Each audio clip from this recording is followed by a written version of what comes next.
Merci, Je vous en Monsieur le prie. Président, Monsieur le Vice-président, cher Patrick Karam, mes chers collègues. L'important dans la vie, ce n'est point le triomphe, mais le combat. L'essentiel n'est pas d'avoir vaincu, mais de s'être bien battu.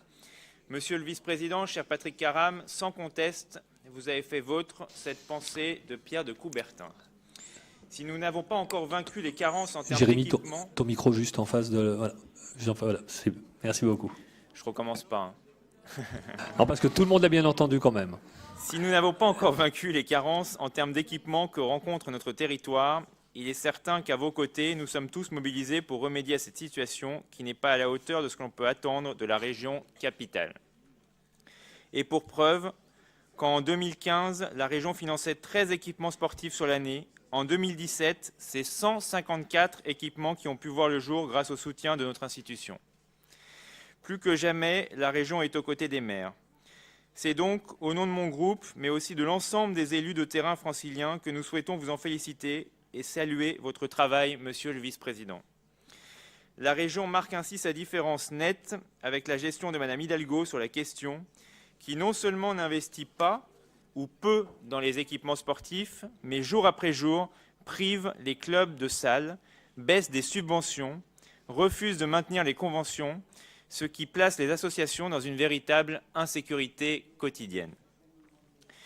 Ils sont sacrifiés aujourd'hui sur l'autel des Jeux Olympiques. Si nous les soutenons, les Jeux Olympiques, sans aucune réserve, conscients des enjeux et des retombées positives pour notre région, nous sommes à vos côtés, Monsieur le Vice-président, pour dire que ça ne doit pas être l'impact sur le sport amateur et sur la formation des jeunes espoirs franciliens. Pour preuve, le budget présenté aujourd'hui porte une augmentation de 16% pour la construction et la rénovation des équipements sportifs en faveur des lycéens, pour la sécurisation des îles de loisirs et en faveur du CREPS.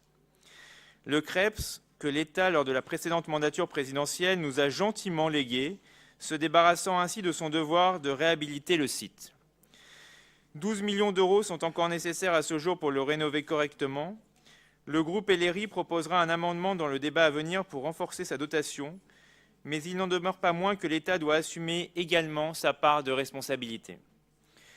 Nous serons à nouveau à vos côtés dans cette négociation, Monsieur le Vice-président. Toujours en comparaison et face aux caciques insatisfaits, nous constatons que la formation des bénévoles est encore une priorité.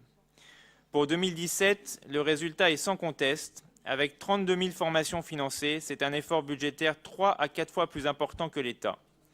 Là encore, c'est pour nous la culture du résultat qui prime sur celle des beaux discours. Si nous voulons que Paris 2024 soit une réussite, ça passe avant tout pour soutenir le mouvement sportif et favoriser l'accès au sport pour tous. Ce budget permet de porter une attention particulière aux publics les plus éloignés de la pratique sportive, tant pour des raisons géographiques, culturelles que sociales ou de handicap, par le biais notamment de conventions pluriannuelles signées avec les ligues et les comités sportifs. Cette relation privilégiée avec le mouvement sportif, qui représente 19 100 clubs et associations franciliens, permet à la région de conforter son implication avec force dans la lutte contre toutes les formes de discrimination dans le sport. La charte de la laïcité est pour nous une garantie que ces valeurs soient respectées. Elle permet également de prévenir les risques de radicalisation en engageant chaque signataire à la diffuser et à l'appliquer. Ce budget a également pour force de soutenir et mettre en valeur les athlètes franciliens, notamment par la promotion des ambassadeurs du sport.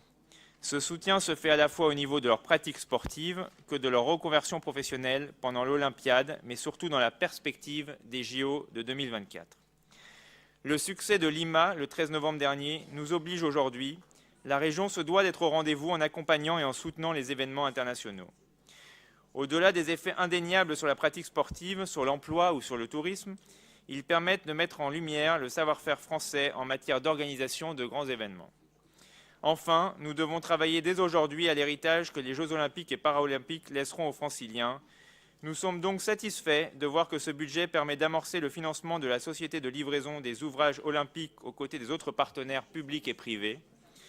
C'est donc un budget consolidé, Monsieur le Vice-président, qui ne laisse personne sur la touche et qui nous est présenté aujourd'hui. Nous le saluons et c'est pourquoi nous voterons favorablement ce rapport. Je vous remercie. Merci.